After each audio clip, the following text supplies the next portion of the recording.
Lorsque vous consacrez 11 ans de votre vie à la construction d'un moteur qui maintient toute une entreprise à flot, vous vous attendez à tout le moins à une courtoisie professionnelle de base. Au lieu de cela, mon patron m'a mal nommé devant le conseil d'administration et a traité mon équipe de ventre-corps comme une réflexion après coup. J'ai réalisé 60% de nos projections globales et conclu un contrat de plusieurs millions de dollars qui a écrasé nos plus gros concurrents. Pourtant, j'ai été traitée comme une mascotte glorifiée.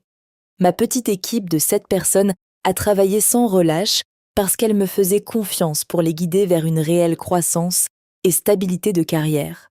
Nous ne recherchions pas de grands gestes ou des remises de trophées extravagantes, mais nous nous attendions certainement aux primes de performance garanties dans nos contrats.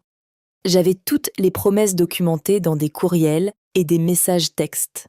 Donc, je croyais sincèrement que notre travail acharné serait enfin reconnu lorsque la réunion trimestrielle de l'entreprise arriverait. Les signes avant-coureurs s'accumulaient tranquillement depuis des mois à travers des examens balayés, des paiements de commissions retardés et d'étranges audits d'entreprise. J'ai rejeté mon anxiété croissante comme un simple épuisement dû à un sommeil minimal et à des appels interminables des clients. Je croyais vraiment qu'aucune équipe de direction ne serait assez stupide pour s'aliéner, les personnes exactes qui alimentent leur principale source de revenus. Mais la cupidité des entreprises a une drôle de façon d'aveugler les dirigeants arrogants. Le matin de la grande présentation, mon équipe s'est assise ensemble au premier rang en attendant de bonnes nouvelles concernant nos paiements promis. Au lieu de cela, notre PDG s'est pavané sur la scène, a cliqué sur une diapositive mettant en vedette de la nourriture de dessins animés et a annoncé que notre récompense annuelle était une simple pizza party. Un silence suffocant est tombé sur la salle alors que mes employés dévoués regardaient l'écran avec une incrédulité absolue. Dans ce moment calme d'humiliation totale, ma déception s'est instantanément transformée en un sentiment de détermination froid et calculateur. Mon patron a essayé de présenter ce geste absurde comme un moyen amusant de promouvoir l'unité de l'équipe plutôt que de distribuer des chèques aux plus performants. En regardant autour de l'auditorium, j'ai vu nos dirigeants éviter mon regard parce qu'ils savaient exactement ce qu'ils nous faisaient. Ils pensaient qu'ils pouvaient systématiquement saper mon équipe, retenir notre argent durement gagné et nous forcer à nous soumettre sans faire face à de réelles conséquences. J'ai refusé d'élever la voix ou de provoquer une scène à ce moment-là parce que la rage incontrôlée ne fait qu'obscurcir la pensée stratégique. Au lieu de cela, j'ai tranquillement ouvert mon téléphone juste là dans l'auditorium sombre et j'ai trouvé un vieil email d'un dirigeant d'entreprise rivale qui avait essayé de me recruter il y a des mois. Le lendemain matin, j'ai soumis une demande formelle polie aux ressources humaines, demandant des éclaircissements sur nos paramètres de bonus contractuels. Leur réponse automatisée m'a informé que ma préoccupation était enregistrée, n'offrant aucune assistance réelle ou véritable explication pour les fonds manquants. Peu de temps après, j'ai entendu notre chef de l'exploitation se moquer avec désinvolture de mon équipe qui travaillait dur à la cafétéria, qualifiant mes représentants commerciaux les plus productifs de pom-pom girls surpayés. En entendant ces mots irrespectueux, il était clair que ma loyauté envers cette entreprise avait été une perte de temps totale. J'ai immédiatement commencé à assembler un dossier numérique sécurisé contenant toutes les mesures de performance, les promesses par email et les accords juridiques que je possédais. J'ai répondu à la firme rivale confirmant que toute mon équipe était prête à faire un saut si la compensation et la liberté nous convenaient. Leur direction a répondu en quelques minutes, offrant à mon équipe une autonomie totale, des salaires de base plus élevés et des primes de signature garanties pour effectuer la transition. Je n'ai pas immédiatement annoncé la nouvelle à mes employés parce que je voulais que chaque détail soit réglé à l'avance. J'ai tranquillement guidé mon équipe à travers une préparation douce, m'assurant qu'ils sauvegardaient leurs contacts personnels et restaient concentrés pendant que je construisais notre piste d'atterrissage par balle.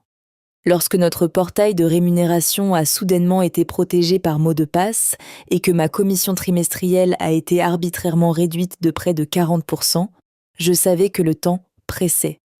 J'ai programmé une réunion secrète hors site dans un lieu calme du centre-ville pour exposer la dure réalité à mon équipe.